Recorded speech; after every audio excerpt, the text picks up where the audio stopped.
Then while I lay, I felt my arm come up to greet another portion of my being, and I then didn't feel it was mine. Where then the place I was upon reached up to me. Now looking at this magnified image on the mirror, I see it not as a reflection, but an image coming out of the mirror, as if I could reach out and pull whatever I saw through it, without feeling its negation. Though more than that, I felt the image projected perhaps the additional mirage, giving the ever so fantastic production that once was a new mirage, as I hold up a miracle before it. Itself a fantastic production before a miracle. Then with two miracles meeting I watch, as the miracle comes from the point of the other miracle, to behold one. So then I say, where is the image? Where it's broken. So then the only real image is the one that is the broken image, in that it has flaws. Where then we call the smooth image the one that is false. Then how broken can an image become before we call it not one? Where then an image called the true image is based upon different cracks. Where then we place two smooth images face to face. It is said nothing lives in the distance but stillness.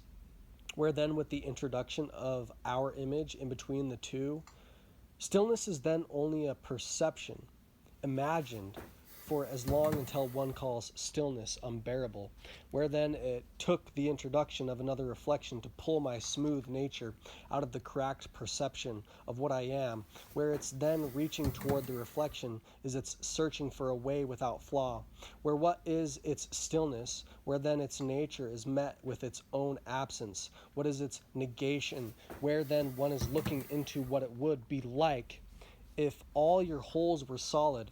What is to say that the nature of their being was represented in a function of their own doing that was only known as a flaw by stillness? What then is to call a motion unwarranted? What then by the unwarranted motions we make are our flaws?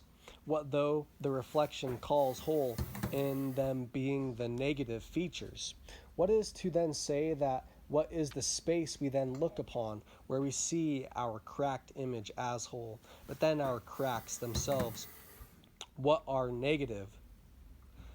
What then, where the mirror is flawed in its being, what does nothing to get a look, where then these are our holes that we look upon, that are calling our work into question by their motions as a flaw, though their motions are then seen as prominent points in the mirror, where if all we are is a prominent point, then we would have no hole, but where then we would be smoother than a mirror in being unable to know what moved us by a stillness with no border, then this is my reaching into the mirror and pulling the image out.